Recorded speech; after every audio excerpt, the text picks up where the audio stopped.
Pemirsa, sebuah rumah yang dijadikan lokasi gudang penyimpanan kosmetik ilegal digerebek polisi dan aparatur setempat di kawasan Kedamaian, Bandar Lampung. Dari lokasi ditemukan puluhan ribu kosmetik berupa pembersih dan pemutih yang tidak mengantongi izin.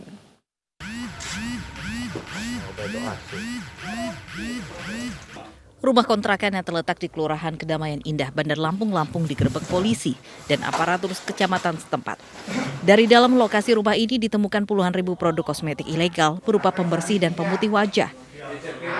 Produk kosmetik disimpan di dalam ruangan oleh pemiliknya sebelum diedarkan di sejumlah pertokoan wilayah Provinsi Lampung. Usaha yang dilakukannya.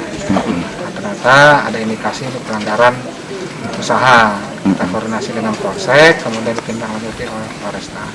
Sudah berapa lama sih dugaan beroperasi di sini? Berdasarkan pengakuan pengelola sekitar 1 bulan lebih ya.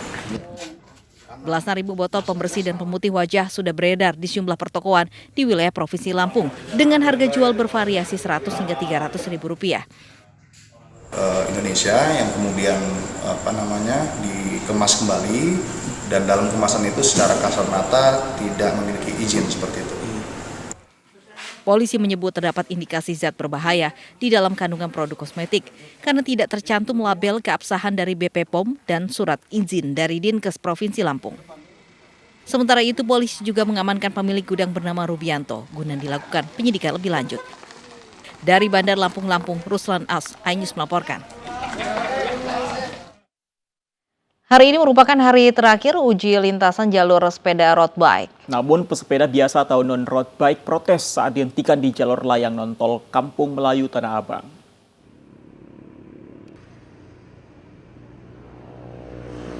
Seorang pengendara sepeda non-road bike protes kepada petugas. Pasalnya, petugas melarang mereka saat akan memasuki jalur layang non-tol Kampung Melayu Tanah Abang. Kebijakan ini membuat komunitas sepeda Bike to Work geram akan adanya diskriminasi lintasan. Pesepeda motor, mobil, dan pesepeda biasa diarahkan melalui terowongan Kasablanka.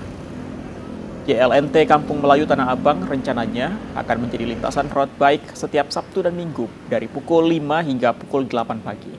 Pemerintah pun berencana akan membuat jalur sepeda permanen di JLNT ini. Yang saya sayangkan sebenarnya orang-orang yang tidak bisa menjawab, kayak ibu ini mungkin yang dari jauh, dia tidak mengerti gimana menghadapinya, kan kasihan sebenarnya. Ini kan kesetaraan gitu loh.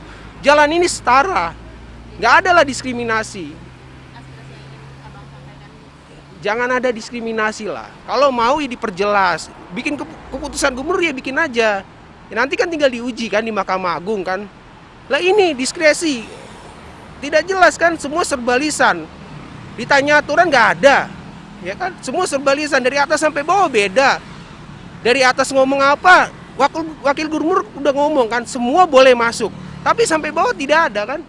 Informasi lain, pemirsa, antisipasi penumpukan wisatawan di destinasi wisata jelang libur sekolah, Kemenparekraf siapkan strategi. Pemda, Satgas Covid dan pengelola wisata dilibatkan untuk mencegah adanya pelanggaran protokol kesehatan saat libur sekolah.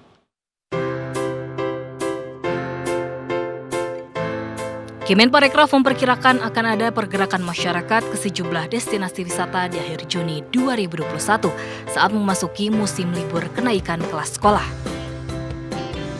Untuk mencegah terjadinya lonjakan kasus COVID-19, Menparekraf Sandiaga Salahuddin Uno meminta pemerintah daerah memastikan kawasan pariwisata tetap aman saat libur sekolah tiba. Dan harapan saya sebetulnya juga adalah destinasi-destinasi yang sekitar ibu kota maupun juga kota-kota besar lainnya juga bersiap-siap. Karena liburan sekolah ini juga biasanya ajang dari tempat pengelola rekreasi ini untuk meningkatkan penerimaannya. Dinas Pariwisata Daerah dan juga Satgas Covid daerah ini sangat penting ya, karena kita inginkan supaya pergerakan liburan sekolah ini dari hijau ke hijau, bukan dari merah ke hijau atau dari orange. Jadi kita ingin pastikan bahwa masyarakat kita atau anak-anak didik kita, anak sekolah kita betul-betul tidak menciptakan klaster baru. Tak hanya menjadi tugas pemerintah, Pencegahan penularan COVID-19 juga memerlukan peran masyarakat untuk selalu disiplin menjalani protokol kesehatan. Masyarakat juga diminta melaporkan jika menemukan adanya lokasi-lokasi wisata yang abai dengan protokol kesehatan. Dari Jakarta, Lisa Oktaviani dan Muhammad Fakih, iNews melaporkan.